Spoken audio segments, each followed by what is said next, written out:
नमस्कार, स्वागत है आप सभी का लाइव 24 में और मैं हूं आप सबके साथ दिशा कटारिया। शुरुआत करते हैं आज की बड़ी खबरों से।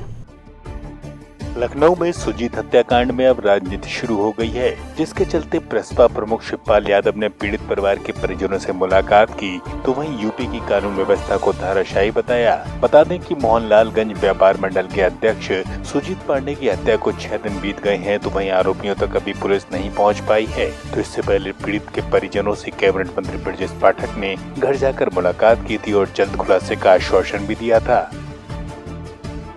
देखिए, सुजीत पांडे बहुत प्रतिष्ठित व्यक्ति थे।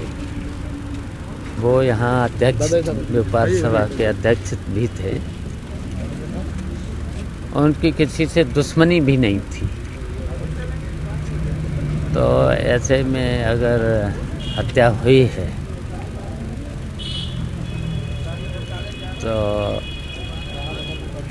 तो हत्या होने का मतलब है कि लाइन ऑर्डर नाम की कोई चीज़ अब बची नहीं है। तो यहाँ सब लोग अब भयभीत हैं। तो ये तो दुर्भाग्यपूर्ण है। सिर्फ पुलिसिया कार्रवाई भी नहीं हुई है, नीचे की जो पुलिसिंग है वो भी पूरी तरह से बदहाल हो चुकी है, उस पर भी सरकार नहीं कार्रवाई कर रही है। देखिए, अब इस पर पकड़े जाएं, अपराधी पकड़े जाएं। अगर ये नहीं पकड़ पाते हैं 2, 3, 4 दिन में, तो फिर सीबीआई को दे दी जाए जांच। लेकिन ये केस खुलना चाहिए। जो हत्या हुई है वर्कआउट होना चाहिए और दोषियों को तो फिर सीधी फांसी दी जाए। बदायूं पूर्व सांसद और सपा नेता धर्मेंद्र यादव ने अपने आवास पर सपा कार्यकर्ताओं से मुलाकात की, तो इस दौरान जनता की समस्याओं को भी सुना।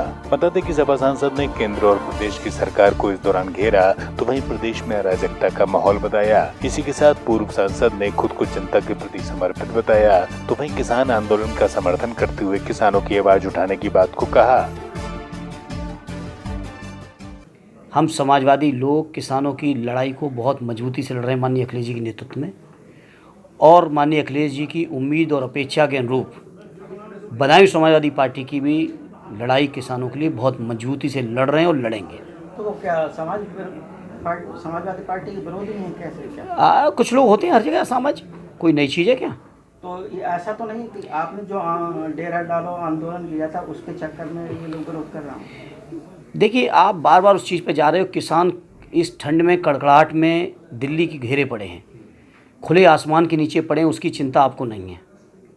आप पता नहीं किन छोटी चिंताओं में फंस गए हैं। मेरी गुजारिश है एक जनप्रतिनिधि के तौर पर, एक सामाजिक कार्यकर्ता के तौर पर, कि देश के करोड़ों किसान परेशान हैं, खुली छत के नीचे इस कड़ाटे की ठंड में पड़े हैं और उनकी मांगें बहुत जायज़ मांगें हैं। और बेहतर हो कि उन मांगों को अगर आप आगे बढ़ाएंगे तो शायद इस देश का, इस समाज का, इस देश के अन्नदाताओं का आप ज़्यादा भला कर सकेंगे।